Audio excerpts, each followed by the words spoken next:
दीपक की आकृति में अंदर ध्यान से देखेंगे तो आपको शंख की आकृति दिखाई देगी।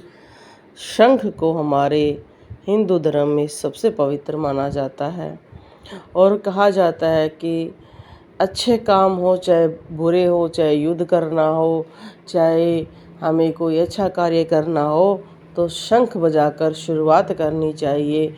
हर हिंदू के घर में एक शंख होना चाहिए। उसको बजाने से आसपास की सारी नेगेटिविटी दूर होती है। अगर किसी के दीपक में इस तरह से शंख दिख रहा है, हमारी बहुत सारी पुरानी वीडियो में भी शंख की आकृति है, वो भी आप देख सकते हैं अगर आपकी इच्छा है तो।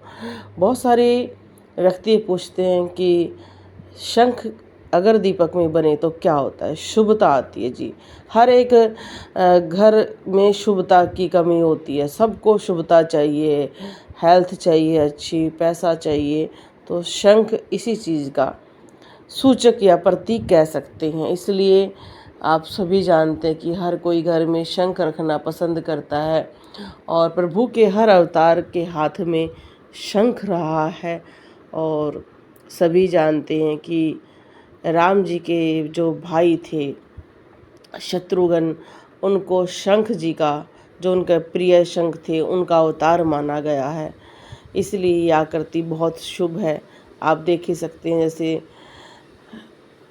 बहुत आभा के अंदर एक, जैसे आप किसी खजाने के अंदर देखते हैं चीज़ों को, वैसा प्रतीक हो रहा है। शंख को काफ़ी स्थानों पर कहा जाता है कि अगर शंख असली होता है और उसमें जल भर कर रखते हैं, छिड़कते हैं घर में, तो बहुत शुभता आती है।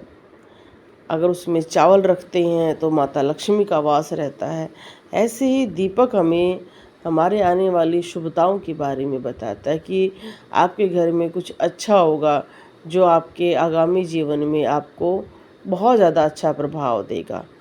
आपके घर में ऐसा कोई कार्य हो जाएगा कि जिसके रिजल्ट चाहे आज नहीं मिले आपको, 3 साल बाद मिले, 4 साल बाद मिले, पर वो शुभ होगा, क्योंकि काम की शुरुआत हो गई है। बीज भूमि में डल गया है तो वृक्ष पौधा जरूर बनेगा। अब ये देखो कितना सुंदर फूल बना हुआ है, जैसे पूरा का पूरा, और बीच में अगर हम देखें तो सूंड जैसा दिखाई दे रहा है। गणेश जी दिखाई दे रहे हैं, क्योंकि प्रथम पूज्य हैं और जिनके घर में शुभता आनी होती है वहाँ गणेश जी जरूर होते हैं। शुभ लाभ, रिद्धि सिद्धि, आमोद प्रमोद, ये सभी इनसे जुड़े हुए हैं। इसलिए मैं बहुत बार कहती हूँ कि गणेश जी को कभी नहीं भूलना चाहिए। प्यारे से गणेश जी आपके घर में रखने चाहिए।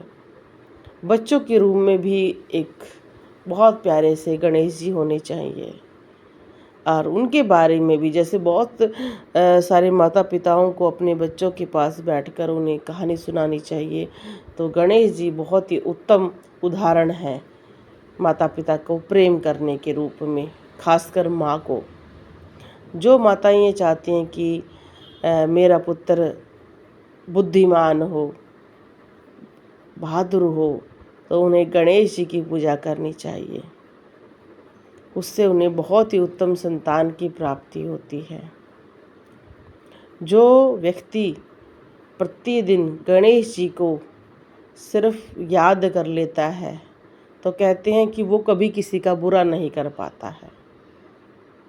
वो रक्षा करते हैं उनकी, क्योंकि हम अपने मन से ही शत्रु हैं और मन से ही देवता हैं। अब ये देखो बहुत सुंदर नैन, सबसे सुंदर नैन ठाकुर जी के कहे गए हैं, कृष्ण भगवान के गए हैं, विष्णु भगवान के कहे गए हैं। सुंदर नैनों वाला कहा गया है उन्हें। उनके नैनों की महिमा ही अलग है। मैंने बहुत सारी वीडियो में पहले भी दिखा रखा है और मैंने अलग अलग चीज़ें दिखा रखी हैं। अब ये देखो कितना प्रकाश में प्रभाव, जैसे इनके घर में इनके पितृदेव स्वयं खड़े हों। क्योंकि जब इतनी लौकिक ज्योत के प्रभाव दर्शन होते हैं तो हमें पितृदेव के दर्शन होते हैं। यहाँ देखिए शक्तिशाली मंत्र का प्रभाव। जब हम हनुमान चालीसा करते हैं, हनुमान जी की कोई विशेष पूजा करते हैं, तो हमारे घर से नेगेटिविटी भागना शुरू कर देती है। तो ऐसे ही काला धुआं उठता है। कई लोग कहते हैं ऐसा घी या तेल की वजह से हो जाता है, नहीं होता है भाई। अगर होता तो हर बार होता। ये आपकी शक्तिशाली मंत्र हनुमान जी का, उनके पाठों का प्रभाव है, और आपके जीवन से ऐसे ही कष्ट दूर भागना शुरू कर देंगे। इसलिए कभी मत डरो इस काले धुएं से। काले धुएं के बाद आएगा आपके लिए प्रकाश। हनुमान जी की विशेष कृपा मिल रही है, तभी तो भाग रहा है सब कुछ। इस सृष्टि में बहुत कुछ मिलता है मनुष्य को। और ये देखिए बहुत सुंदर, जैसे मणिधारी एक फूल में जैसे मणि बन गई है, इसका भी मैंने वीडियो बना रखा है। मणिपुर चक्कर जागृत होने के संकेत हो जाते हैं, आप उस वीडियो को भी देख सकते हैं। बोलो जय श्री राम, जय बालाजी महाराज।